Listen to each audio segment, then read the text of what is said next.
Jackson Dalton was injured while serving in the United States Marine Corps. The injury changed Jackson's life forever and instilled in him a drive to help others through a career in occupational health and safety. Jackson has devoted his life to making sure that people don't get hurt at work so that they can continue to do the things they love to do with the people who matter most. With over 13 years of experience, a master's degree in public health, a board-certified safety professional, and a genuine enthusiasm for helping others, Jackson delivers more than just a product. As a former 3M corporate safety engineer, Jackson has the experience and expertise to identify your safety needs and recommend the best products suited for the job, and to teach your employees how to use them. That is the biography of today's guest, Jackson Dalton from Black Box Safety, blackboxsafety.com. Jackson is a friend of mine. He's a friend of the show. He is an inspiration to me for overcoming a very severe injury while in the Marine Corps that ended up leaving him medically retired. He went on to work for a major corporation in the space of occupational health and safety, and then started his own company, Black Box Safety. You can listen to his first episode in the link in the description, or continue on and just listen to this episode where we will talk a little bit about his background, his injury, his career in the Marines, and his career afterwards in pursuit of making sure people stay safe on the job. Enjoy.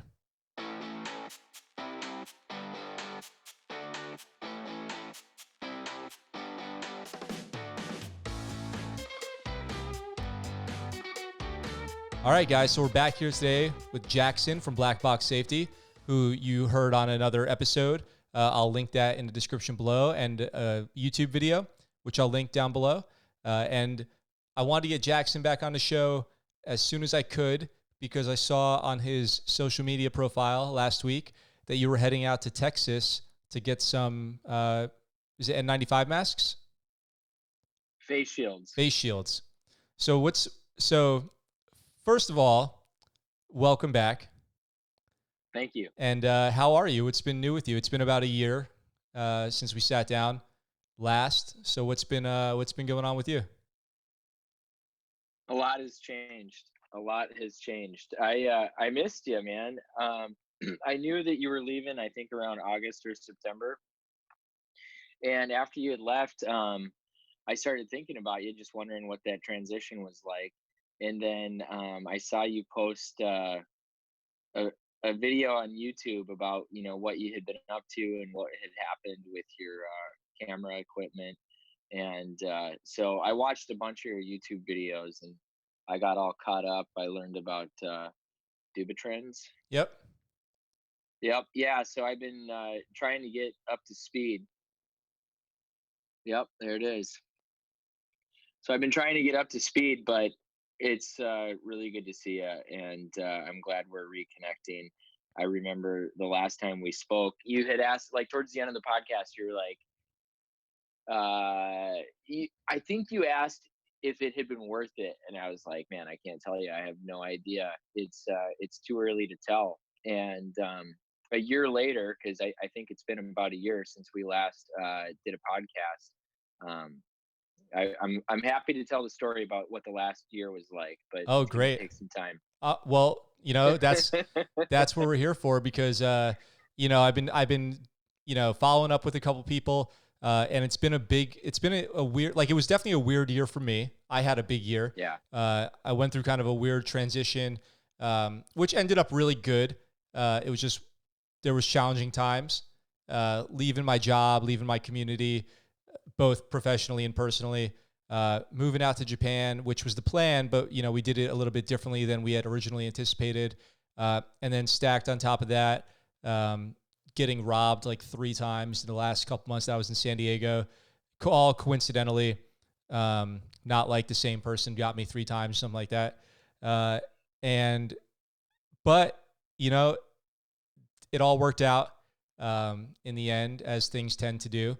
So we're here now. Things are good. Thanks for following up with me. I'm not always the best at being responsive. I know that. It's something I'm definitely working on. But here we are now, which I'm happy about. It's great to see you. Me too. Okay, so let's get into the last year. What has the last year been like? Tell me about it.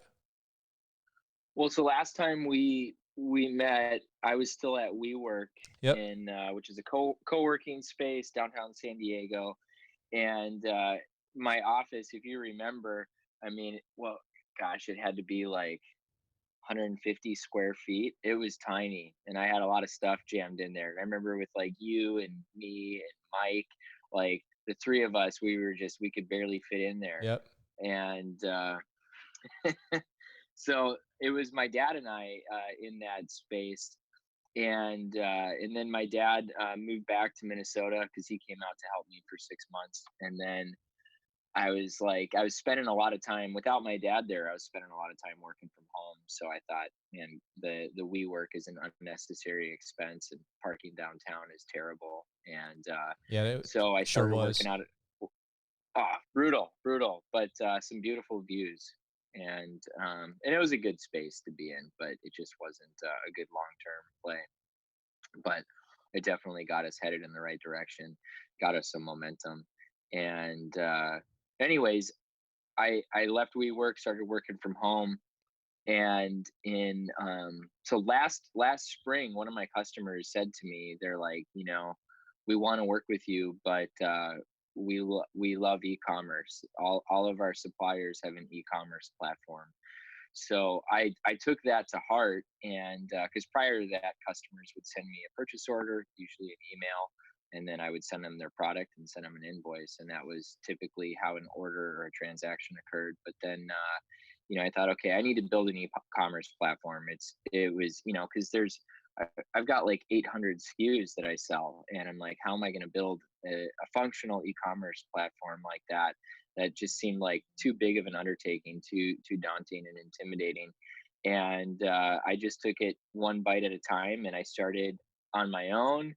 And then I found a developer on Upwork, and then I started getting friends and family to help out. And then in November, I asked a buddy of mine, a neighbor, young guy.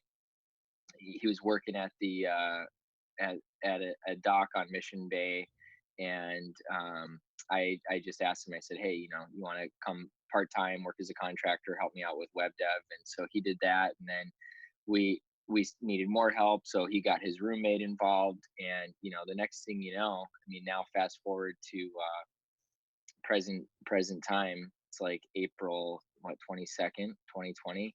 We've got 5 full-time employees, and all of that happened. I mean, in November I had no full-time employees, and now I've got 5 full-time employees, and it's been a wild past 12 months. So it's funny. A, a couple. Let me touch on a couple things you said there. Probably a lot to unpack. And I'm just going to start with, I had, before I do these things, I always go and like try to read up on the people that I'm talking to. And so Yeah. yesterday and today I was on, browsing your website, checking out Black Box Safety. And I was going to say how good your website looked. Like, Thank you. it's awesome. I mean, it's really good. And we did an episode where we critiqued the military.com. So like Navy.com, Army.com. Really? Yeah. And, with the budget that the military has, those websites basically suck. And your website is awesome.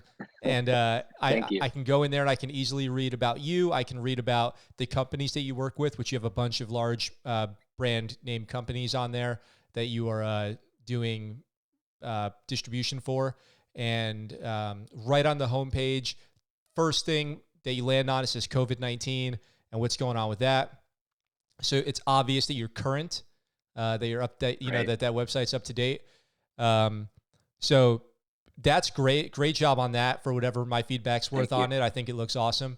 And another thing is, so your WeWork space was very small. We Yeah. went in there to shoot a video, and it was like, because you had shelves with products on display, you had your desk with your Hmm. computer, and between display cases and your desk, there was like, you were talking about 150 square feet, but what's left in that after all the stuff was in there was probably 50 square feet, maybe, of area to walk around in. and it was there's a lot of positive things about working downtown at WeWork, no doubt. Yep. But there's some challenges too, which is like it's difficult to park, or you have to pay a lot of money. You end up with a small space, and if you're not getting there every day and utilizing what you're paying for, then it's not worth it at all, obviously. So if you caught yourself working at home when you have that office, then why are you shelling out the cash for a small space? Now, are you in an office right now? It looks like you're in an office right now. I am. You want a quick tour? Oh yeah, totally want a quick tour. Let's do it. All right. Let's do it. Awesome. I'm so fired up. Awesome. Yeah. Yeah. So this is, let's see here. Let me see if I can switch the camera. Okay. So my office, some bona fides, the sun's setting in Southern California. Beautiful. We're in El Cajon, okay. by the way. Okay. This is where I sit. This is a whiteboard. I just built this whiteboard last weekend. And so whiteboards are like $100 to $200. This thing, I did some do-it-yourself YouTube videos. You can get, it's called white hardboard from Home Depot for $15, and then you get these end caps, which are for countertops. You get those for $2, and then you get let's see here, you get mirror brackets for hanging a mirror in a bathroom, and for $20 you got a really sweet whiteboard that's 4 foot by 8 foot. Here's a little motivation. Nice. Always carry a knife with you just in case there's cheesecake. That's awesome. Gotta have the man, the Mad Dog. Secretary of War, Mad Dog Mattis. Yeah, so here's a display. We got some fall protection, some safety harnesses, and we've gotten really into screen printing and embroidery. So you can see here, this is what the screen printing looks like. Oh, looks. So there's a safety vest with our logo on it. That looks great. Isn't that cool? Yeah. And then here's the front. That looks great. Are you doing that in-house? No, we found a great supplier, a local surfer that started a screen printing shop in his garage 20 years ago, and he's just he's a pleasure to work with. So here's this is screen printing on the back of a raincoat. These raincoats are made in America, which is super important, to the government, and just made in America should be important to everybody. Here's some of our glasses. We got some tear gas pepper spray that we do for law enforcement. Here's a little military shadow box and stuff like that. I got some literature. Let's see here. Here's the office supply area. Oh, dude. And here's the kitchen. It's so awesome. It's great. Yeah. So, this is my favorite part. We don't promise you a rose garden. Yeah. You got to got to represent some Marine Corps in there. Yep. Yeah. So that's the dime store tour. So I actually recognize a couple of those things from your old office, but what a huge step up, dude. I'm so happy for you. Yeah. Jackson, that's awesome. Thank you. It looks great in there. Thank you. Like that's got to be a place you're pretty proud to walk into every day. Yeah. I love it. It feels like, 3 years ago, when I decided to do this, like I had a vision and I could see everything in my mind's eye. And now that it's becoming a reality, it's like, it's as if I'm not seeing it for the first time. It's like, I've seen this before. It's just real now. Yeah. It's tangible. Yep. It's funny, I always say, I tell people like, you have, this is me. Okay. This is just me. And I don't know if it'll sound familiar to you or anybody listening, but I'll have like this idea of something, for a long time. And it just, I never really know how it's going to look, how it's going to appear like when it's brought to reality. But I just picture it. I have a vision for it. I just have like an idea of how it's going to go. And then all of a sudden there's a catalyst, and then it all happens at once, and it all happens really fast. And I know exactly what to do. Like I've been preparing for this, like to begin. I just didn't know when it was going to begin. And once it does, it kind of escalates really quick, and I got it totally under control. I have a plan. I have like knowledge that I've already built up over time, like things that I've read. And sometimes I don't even remember where I learned this stuff because, maybe like this has been something that's been brewing for a few years. And once I start going, I'm like, oh, I know what to do here. I know it because I've already, kind of prepared for this stuff, but just didn't know when the day was going to come where I was actually going to use all of that stuff that I've been preparing for. So once it does, you're ready. Always doing that mental prep. Isn't that amazing? Yeah. The brain is really powerful. Yeah. Yep. And so for people who are listening to this and they haven't heard the last time that we chatted, we talked a long time about you and about the Marine Corps. But I'll just do a little, and everyone should go back and listen to that last episode because it was really great. And you have a really great story, but just a quick recap is, you served in the Marine Corps. What years were you in? 2000 to 2002. Okay. And then 2 years. And then that's because you suffered a pretty severe injury while you were in training. Mm-hmm. It was a femur fracture. Is that correct? Yeah. So my right femur, I was doing a ruck run at amphibious reconnaissance school, and I was running with a 120-pound rucksack, and my femur mid-stride literally snapped in two pieces. And the first surgery was to open my leg up and put the femur back together with pins and plates and screws. And that surgery failed because the bone died and I got a staph infection. So then the second surgery was to take out the top of the femur and part of the pelvis and put a cement spacer in that cavity. And then I was treated 6 weeks with intravenous antibiotics to get rid of the staph infection. And then the third surgery was a hip replacement. So it was 3 surgeries over almost a year period. I wasn't walking the whole time. And then following the third surgery, I started walking again and did a med board and was medically retired as a Lance Corporal. So that was in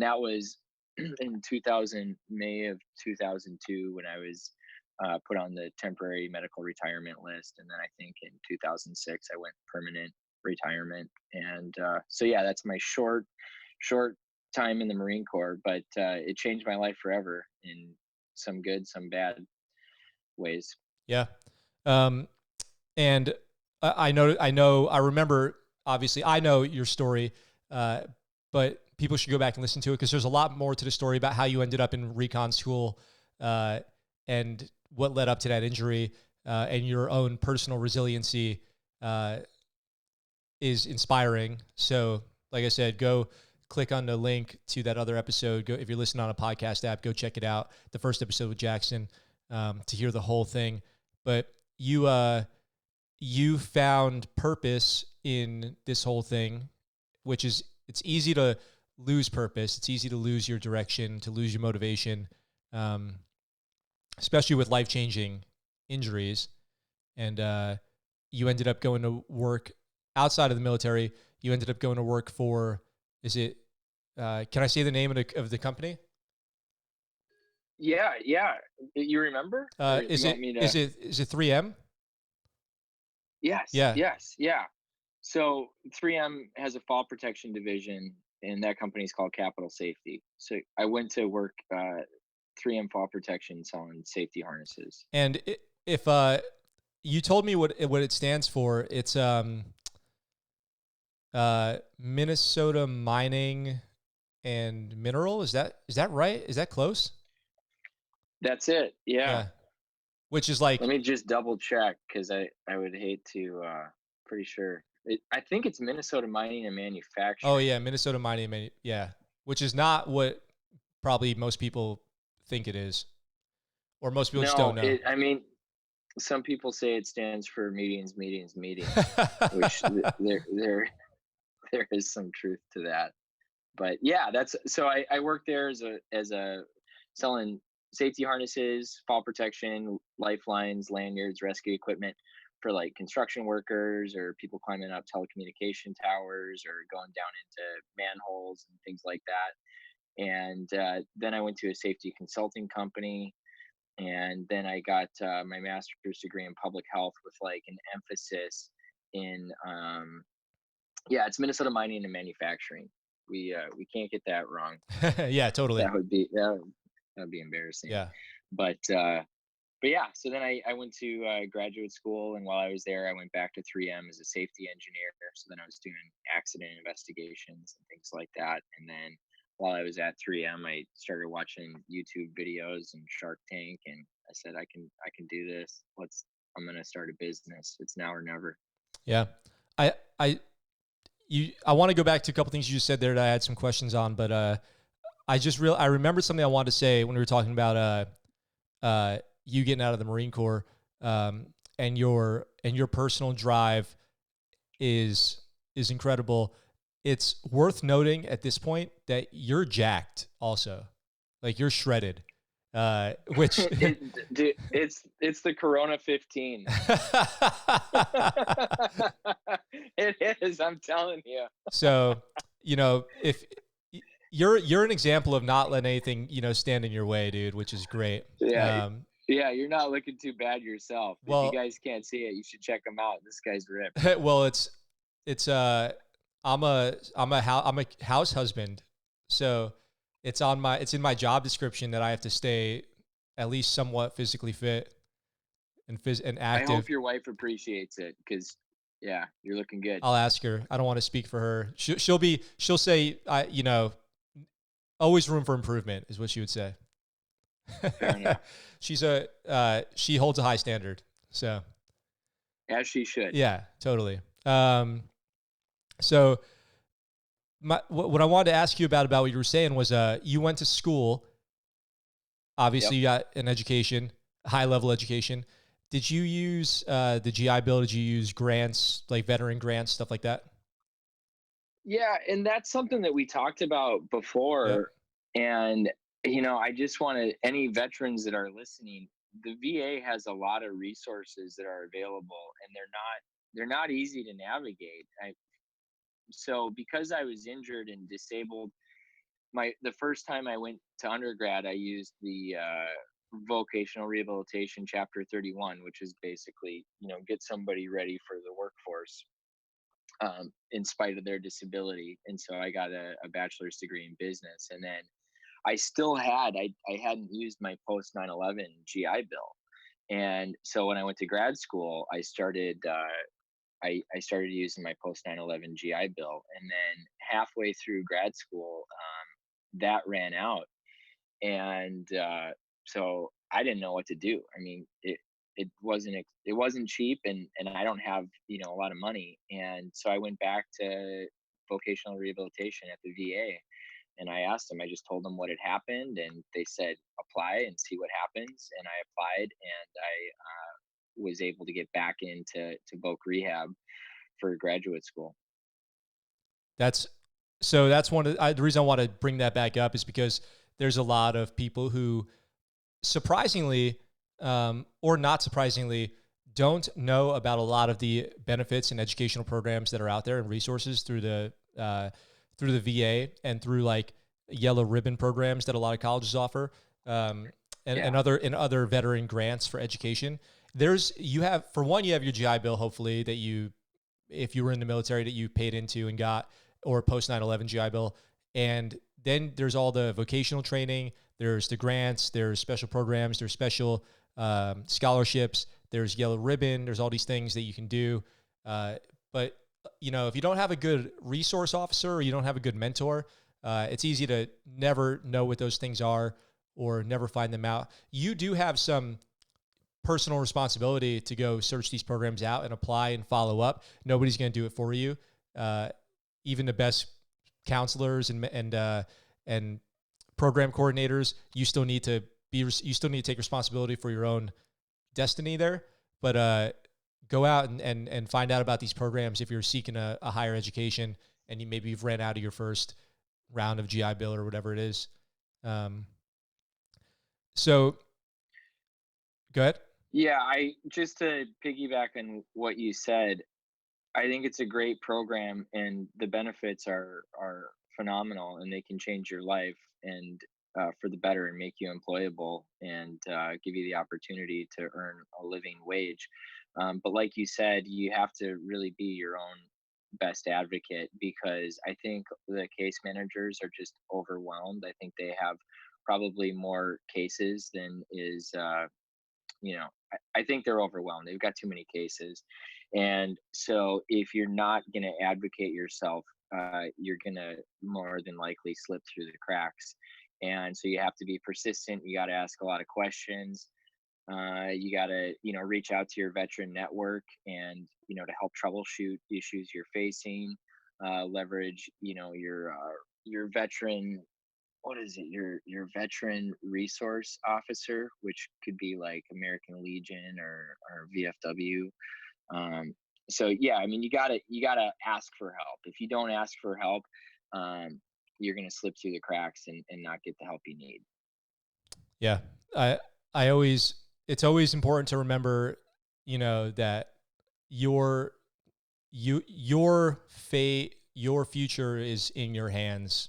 And it's your sole responsibility, nobody else's. So, um, so you went to school, you started a business, uh, and you know, we did talk about all that stuff last time, but I have a lot of questions about what you're doing now in the last year. What the big one Yeah. that now I have, which I didn't have when we started this today, is hiring employees.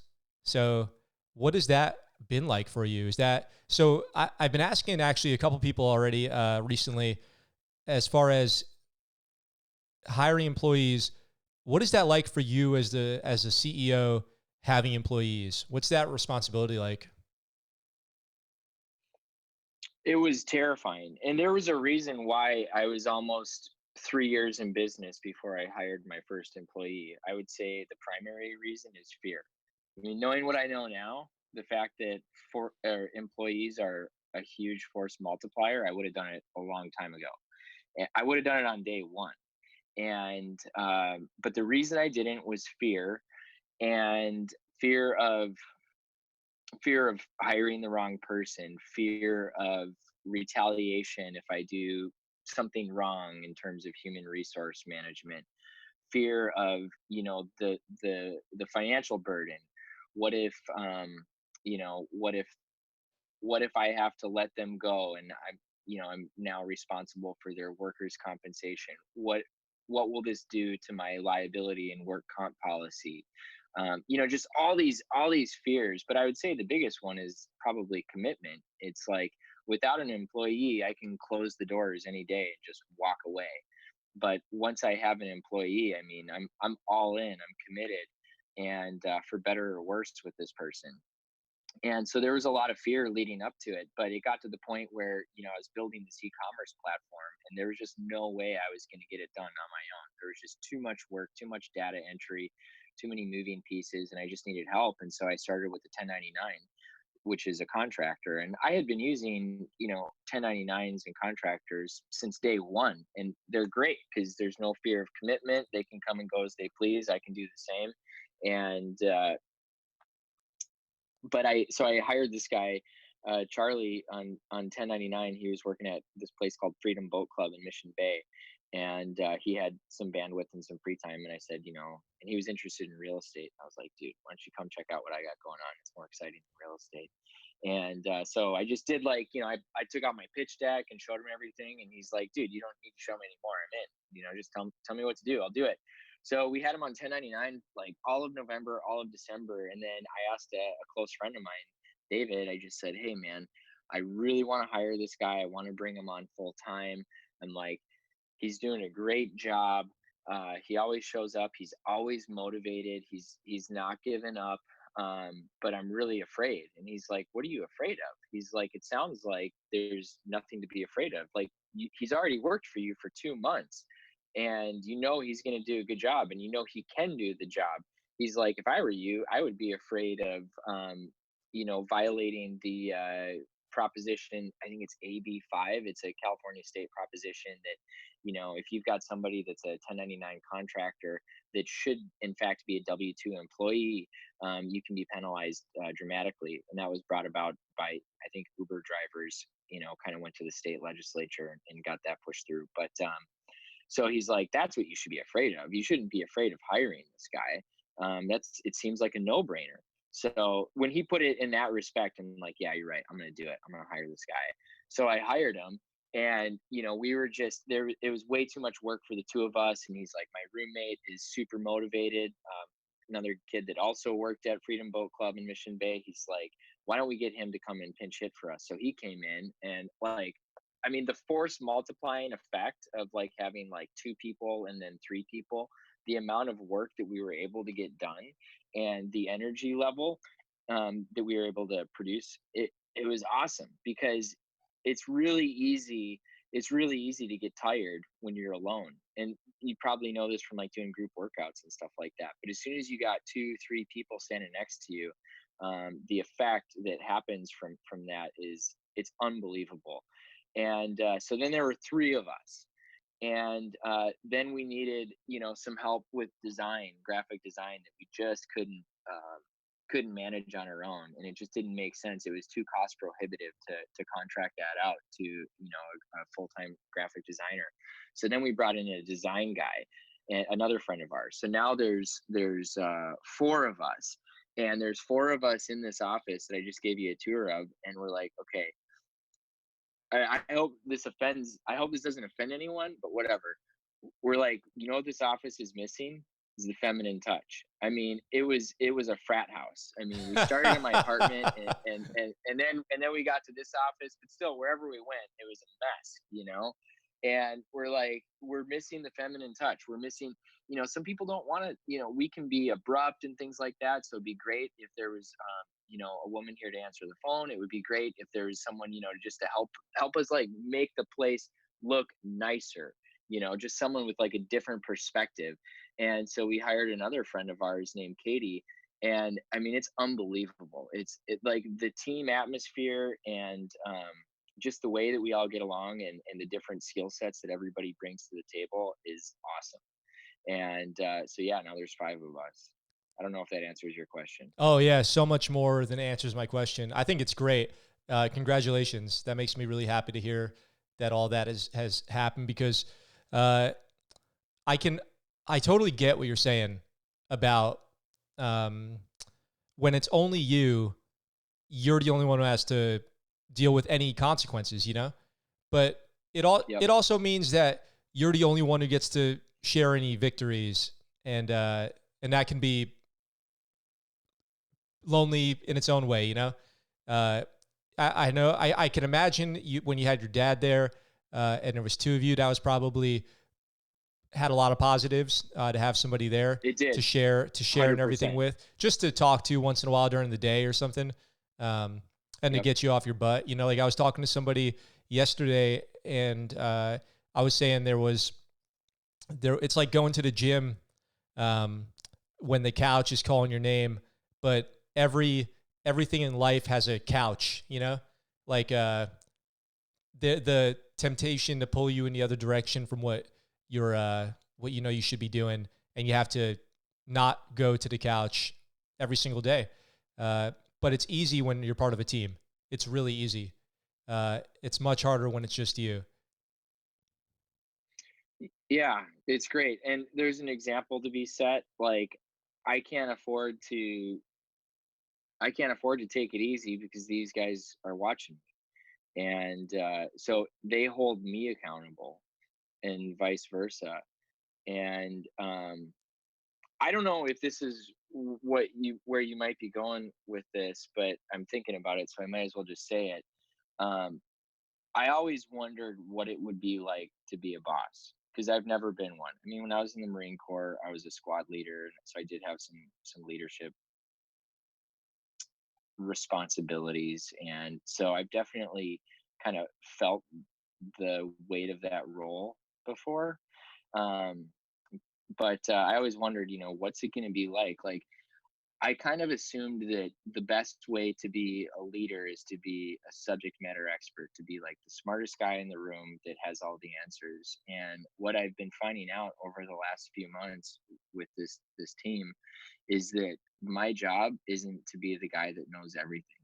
My job is to get them what they need. So they've all got different roles, and whenever they run into a roadblock, it's my job to either coach them or if they're having a problem, getting Hey, real an quick, opportunity. Jackson. Yeah. Sorry, Yeah. I lost you for a second. You said it's your job to coach them, or Yeah. I'm sorry. I don't know what happened. yeah, Um, I apologize for that. no worries. But yeah, so it's more often than not, it's not coaching. And when I say coaching, it's like showing somebody how to do something on a computer, some, like technical feature that they might not be aware of. But usually it's just removing roadblocks. If Griffin, gets an order and there's a problem with financing, we can't come up with enough capital to finance the deal. It's my job to help find the money so that his deal can go through. If the marketing team is having trouble getting a hold of a developer or something like that, it's my job to get the developer on the phone so that they can get the change made. It is my job to remove roadblocks and to provide the assistance that they need to do their job. That's all I do is help them do their job. I think yeah, you nailed it with in my opinion, with realizing that you don't have to know everything, but you have to know that you can handle whatever comes your way. You have to have that kind of confidence, whether it's, whether you truly believe it or you just force yourself to believe it. You have to show up every day prepared for whatever problems come your way, because it's your job to knock down roadblocks, right? To move mountains so your team can accomplish whatever their goal is. That really makes sense from a military perspective, because one person can't do it all, but a team of the right people can do anything. Yeah, it's amazing. So you travel too, right? You travel for work? I do. Travel has been cut down quite a bit because of Sure, coronavirus. sure. Um, but last week, I think you saw I was in Dallas, Texas, and so I had to go to Dallas, Texas because there was, we were getting a bunch of face shields, 22,000 face shields for coronavirus delivered to, I think it was the Department of Veterans Affairs, and Oh, cool. I wasn't gonna, yeah, I wasn't gonna ship these. No, it was state of California. We did the VA after that, but I wasn't going to ship them until they had been inspected, and it was a new supplier. Everything was unknown. All of our traditional suppliers are out of product. Everything is back ordered 6 to 12 months. All the major manufacturers. So we've been having to kind of locate alternative sourcing of product. For example, one company that used to make um, plexiglass dividers for convenience stores that are like, impact resistant or bulletproof, to protect the cashier, has now pivoted to making coronavirus supplies. So it's new for them, and but it's a fully functional, fully compliant face shield. So I've got to go there and inspect them before we ship them, because I got to make sure that the product is what it says it is. And so that's an example of, having to travel, inspect a product, get it on the truck, um, and get it to the customer.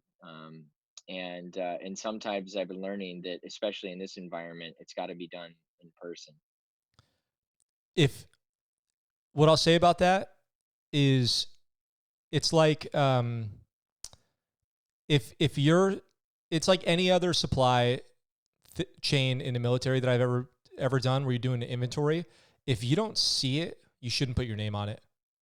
And it's not Right. because people are out to do you wrong or sabotage you, but it's just because only you uphold the standard of your signature, and Right. nobody else will. And if you've ever done something for someone else, or and then also done something where you're the one signing off on it, you just know the second that it's your name, it carries a different weight, and you should never 100%. put your name, your reputation, your integrity on the line if you haven't done your due diligence and done what you say you're doing. Just period, end of story. That's it. If you've ever done an inventory in the military, you don't sign unless you've done the serial number verification. If you're climbing towers, whatever it is, going through boxes, moving moving tons of gear around, no matter how inconvenient or annoying it is, or the fact that you just did it 2 months ago and now you're doing it again. If your name's going on it, you better do it the right way, or stand by. So I think that's exactly spot on, dude. I love to hear that that's what you're doing. I'm sure your customers love to hear that too. So I have a question. What was it like to fly last week? Like, was that just weird? Surreal? It was super weird. Yeah, there were maybe 12 people at the airport. Oh All the man. restaurants, all the restaurants, the food court, the little duty-free stores, all everything was closed. And just a handful of people milling about. Everybody was wearing respirators and gloves.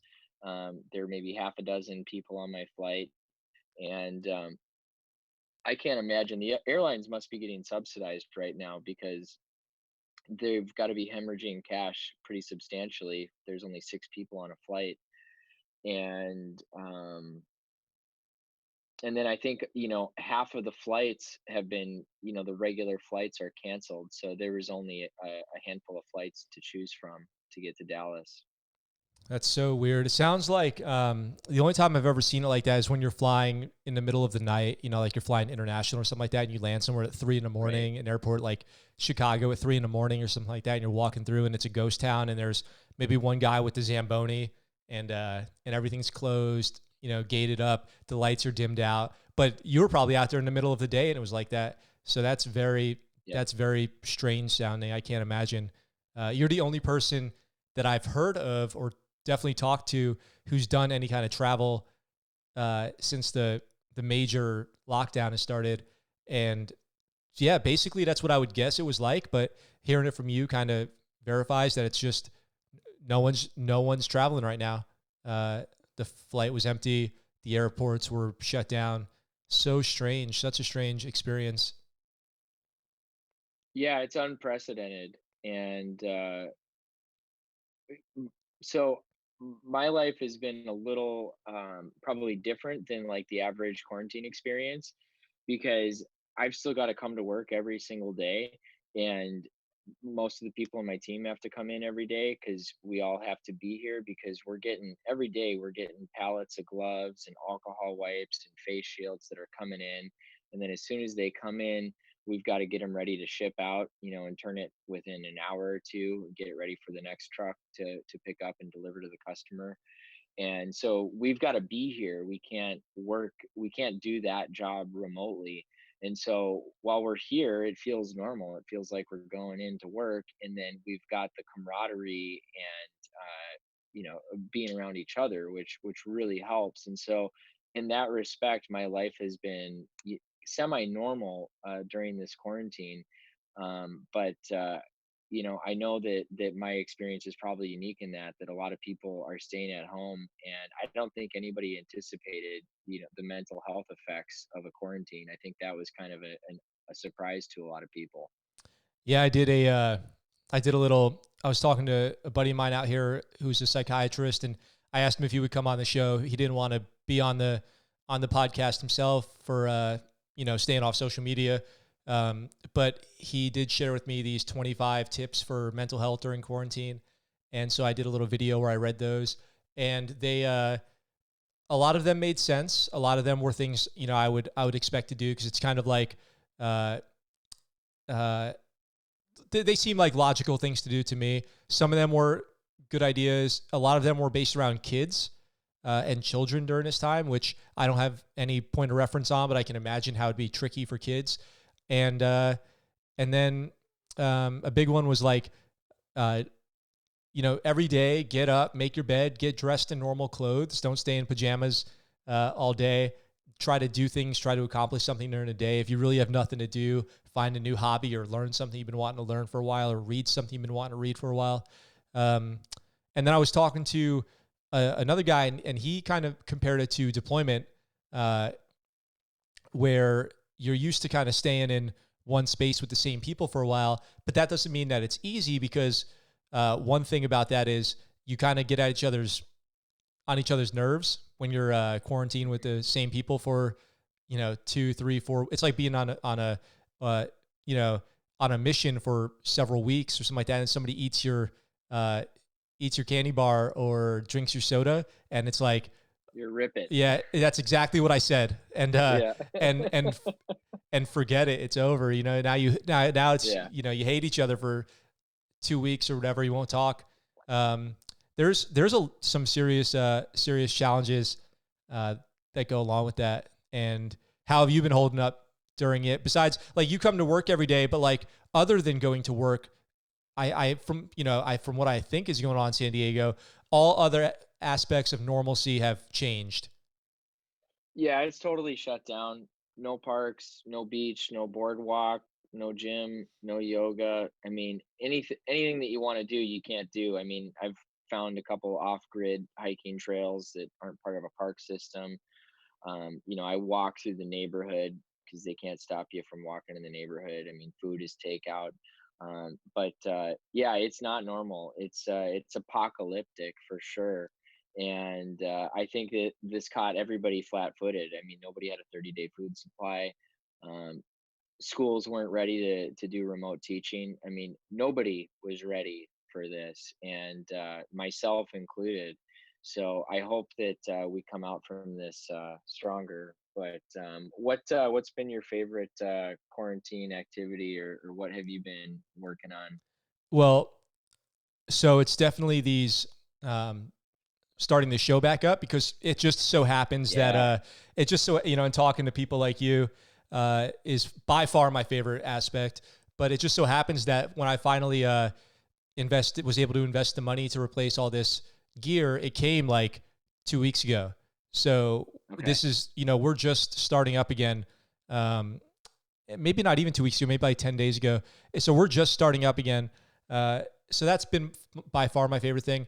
But honestly, since living in Japan, being uh, a spouse, a dependent, I have a very, very small, almost non-existent social network out here. So Yeah. I've been training for quarantine since September. I was ready. I was Okay. fully prepared for quarantine. I've basically been quarantining since September. I hang out with my dog and my wife, and so Okay. so so nothing's changed. Uh, if there's one thing uh, that I've done more in the last couple weeks, is running. So I Really? usually run 2 or 3 times a week, but we've been running Yeah. 4 or 5, 6 days a week, or working out in the grass field outside of our house. So lifting, there's nowhere to lift weights, which sucks, but there's other things we can do. So either like interval sprints or long 4 or 5 mile runs, longer on the longer side, 4 or 5 mile runs, has been something that I've been really enjoying in the absence of having the gym. Upping the running game has been nice. So uh, I guess that's so the Scuttlebutt show stuff. Number one, that's my favorite, but Okay. that's not something maybe everybody can do, obviously, but but everybody can listen to the Scuttlebutt show, so you should. And You definitely should. and then more running has been nice. Okay. Where do you guys run? So in Okinawa, we live right next to the ocean, and they call Yeah. it the seawall. It's just basically Okay. a concrete wave breaker system it's like a long Yep. boardwalk. It goes basically around the whole island, and we can just walk out to that and go run, and it's beautiful. I sometimes post on my on Instagram on my story some videos of it, and we just go out there, go run. It's a perfect, like, we have a perfect 4.5 mile loop that we do, and Okay. it's awesome. So that's something that we really enjoy, and we can do together, and take the dog out for exercise, because all the dog parks are closed, so we can't take our dog out for normal exercise that she gets. Is your wife seeing patients or Uh, just emergency patients? yeah, great question. Only only absolutely necessary cases. So Okay. no un what's the word? Like, if it can, elective no nothing, elective yeah, surgeries or nothing elective. yeah. Yeah. Yep. All, Okay. we've got some, I'm sure you've heard about the Teddy Roosevelt over in Guam. A lot of the The COVID positives. yeah, so a lot of the medical staff is supporting that right now. Some people have been on traveling to go help with that. Uh, Okay. that's obviously being in the news right now is the Navy's response to the Teddy Roosevelt. But in Okinawa, we're taking we're being very uh, precautious with our our because we don't have a lot of cases on Okinawa. There was like a small, what started to be an outbreak, but I believe it's leveled off and is going back down because we got ahead of it just a little bit, I think. And that's scary because the population, the civilian population of Okinawa is very elderly. So if they were to get hit with this in a big way, it would be really disastrous. To what do you attribute the low rate of Um, cases? well, I think it's the few number of people here. Like there's just less people in Okinawa, uh, a small population, and then they stopped. They started limiting travel before we ever had cases. So Hmm. they got ahead of it a little bit, but then some people that were out of uh, away from Okinawa, either internationally or in mainland Japan, when the travel restrictions started, ended up coming back with it. So they had to catch those people right in the beginning, and it spread a little bit. But they started instituting like mandatory mask wearing on base. They're taking temperature at the gate of people, like with the little forehead thermometer radar thing. Um, Yep. so there's a lot of stuff going on to prevent the spread, and it seems to be working. Okay. So we'll see. What do you miss? What do you miss the most? What's the first thing you're gonna do besides jack some steel? Yeah, so that's the first thing. Probably, I've been thinking about it. I think we're going to probably ease back into it because, Okay. I imagine the first day that they say like, go do whatever you want, it's going to be like Yeah. it's going to be like a holiday weekend at a theme park. You know what I mean? Like, yeah, like yeah, you can go, but are you going to have a good time? You know what I mean? You might not get on any rides. so, uh, That's funny. so I might ease my way back into it. So the gym and the gym will be the same way. It's gonna be chest day for like a month, and then Okay. um, and then uh, one thing that I have to think about this a little bit more as far as like how I'm gonna implement this. But somebody said to me the other day uh, that when we were talking about this, they said, I hope that all the things people are like really itching to do right now, like maybe those things that they've been putting off, that now they're saying, damn, I can't do them now. As soon as this is over, I'm going to go do that thing I've been wanting to do. I hope people remember that feeling when this is over. Yeah. So if there's Yeah. something that you've been wanting to do for a long time, and now that you're on quarantine, you can't do it, and you're like, oh, I'm not going to put it off any longer. I'm not going to wait. Tomorrow's not guaranteed. Well, I hope people remember that feeling and start living like that when this whole thing's over. So whatever that means for me, I think it's going to be more. It's some of the Scuttlebutt Show stuff that I want to do. Get hot and heavy on that and start busting out some of these projects that I want to work on, like going to the World War II sites and doing videos, informational videos with some local historians.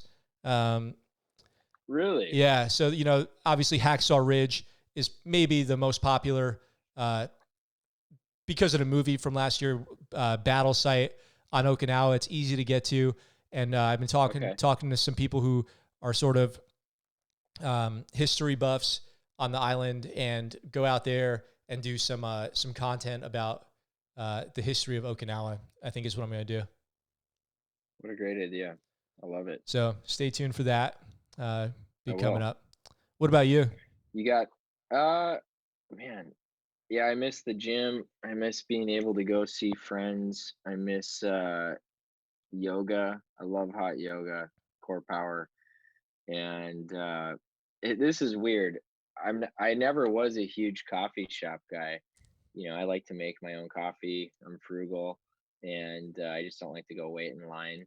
But I realized that I actually enjoy that atmosphere. I get a little vicarious, even if you're alone with your laptop, there's people everywhere, and I miss being able to do that. And I think it's gonna take time for people to get comfortable. Probably won't take that long. We're pretty adaptable and resilient, but it's gonna be strange. And a lot of, like, I think a lot of companies are already going out of business or will be out of business. So things are gonna look different, I think, when we come out of this. Yeah, I am. I'm sad about that. I know that there are some businesses that we've had on the Scuttlebutt show who are hurting big time during this time. I'll just give a shout out to Good Times Barbershop down in IB, who was my go-to barber. Adam down there, he's been on the show, friend of the show, and I hope that they're hanging in there. And when this whole thing blows over, eventually someday it will, that they're able to get back into business, start making money. Um, What what was the IB connection with Good Times? How did you end up? Because were you at the Amphib base? Is that yeah, the connection? yeah. So I was down at the it was called the Stick, the Silver Strand Training Complex. Uh, Yeah. Down there, that's where I was working, and the Okay. gate to that base spilled right into the parking lot of Good Times Barbershop, basically. So then I had never been there, but I actually met Adam through another friend out at a bar randomly before I knew about Good Times, and we started talking, and I found out he was a Navy veteran, hospital corpsman, and for Marines, he was deployed in Afghanistan a couple times with Marines, and he owned the business, owned the barbershop. So I started going there to get my haircut. It's just an awesome spot, awesome atmosphere. And they do great haircuts. And so I need a haircut right now, actually, but all the barbershops are closed. So I'm holding out. Yeah, I gave myself a haircut. Yeah. Kept it simple. High and tight, Yep. yeah. So have you been to Trident Coffee in IB? Yep. Yep. We did an episode there at Trident Coffee. Yep. You've connected with Eric Johnson? Yep. And Okay. it was one of the I joke that when people listen to that episode, they might think they're listening to it at 2x speed because he gave us about 12 cups of coffee before we started. He just gave us little like 2-ounce samplers of every flavor of coffee they had. And so we did our whole Oh, episode man. at like super speed, super jacked up on cold brew. Yeah, he's a fast talker already. He's a really intense guy, and I think the caffeine just accentuates it. But yeah, I love Eric and Trident Coffee and his partner Marcel. We Griffin and I, my sales guy, we've been going down there whenever we get the chance to go get some cold brew and say hi to those guys. They've been helping us out a lot.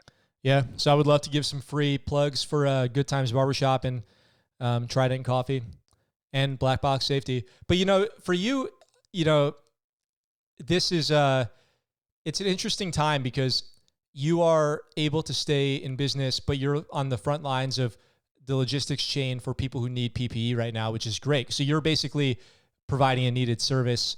It's not like a happy time for you, but you're able to help in a way. No, it's actually, I mean, to your point, it's been super, super stressful because they all need the same stuff. They need nitrile gloves, N95 respirators, face shields, goggles, splash goggles, and Tyvek suits. That's what everybody needs. It's all the same stuff. And there just wasn't enough bandwidth in the supply chain um, to support the demand for a global need for those same six products, and the manufacturing capacity just wasn't there.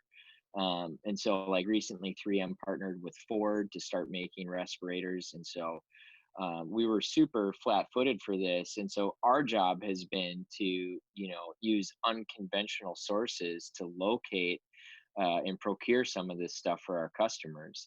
And it's been super stressful because we know that every single day that we're back ordered on something, that we're trying to locate something, that we're trying to get it here, it could potentially result in more cases because it's like they need it now. They need it yesterday.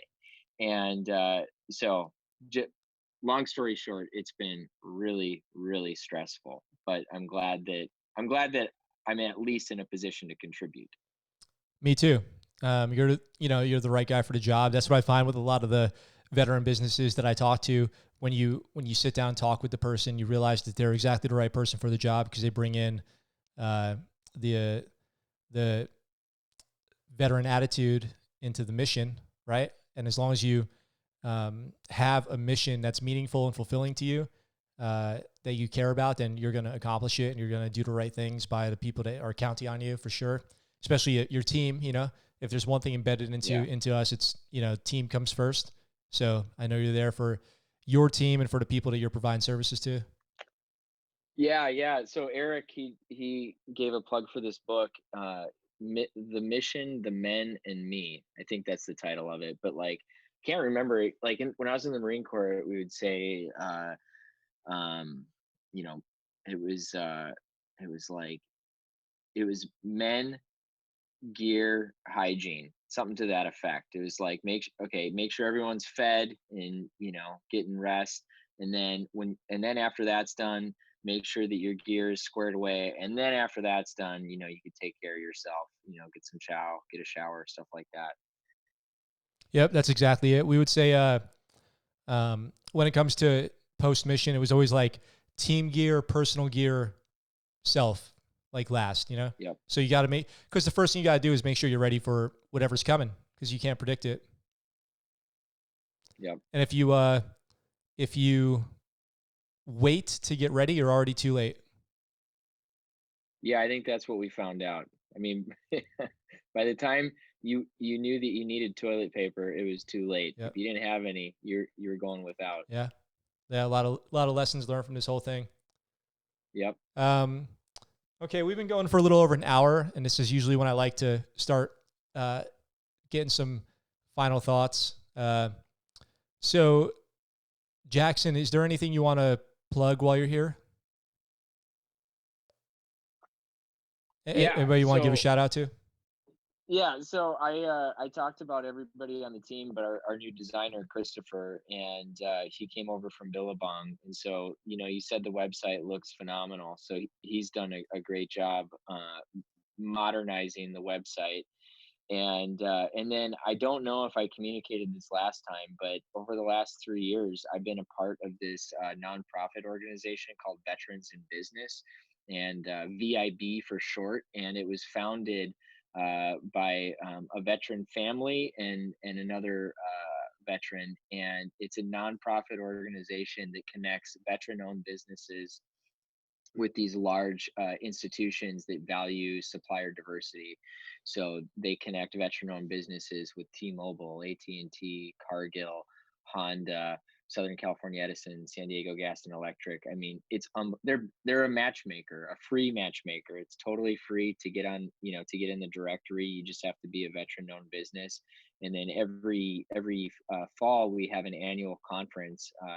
This year it's going to be in Sacramento by the Capitol, but that being a part of that organization has changed my life because they have connected me with 5 long-term super high value customers, and I volunteer in that organization, and it's a life changer, both personally and professionally. So if you're a veteran out there, doesn't matter what state you're in, it's a national organization. I think it's vibnetwork.org. Go on, get registered, and then reach out to the founder, Rebecca and Cole, and they'll get you connected with the people that need your product or service. That's awesome. I'll look that up, and can you send me a link to that too, and I'll share it in the description for this episode. You got it. VIBnetwork.org. Okay, cool. And your website is blackboxsafety.com. So that's it. Now, for most people, the average person probably doesn't need your service, but is there something that the average person can do during this time that would help the mission that you're providing, or help first responders in this kind of wheelhouse that you're in? Yeah, I would just push back on that a little bit and say that, we do a lot of like single box of gloves, single box of nitrile gloves for people to have at home for their gardening, when they're cleaning. We do alcohol wipes for disinfecting. We sell Gators sunglasses, which is, a big hit with anybody in the military community. There's a lot. We do tourniquets, which everybody should have one in their go bag. So there's a lot of products. We've got a lot of Olight flashlights that everybody needs, a dependable, reliable, compact flashlight. So there's something for everybody.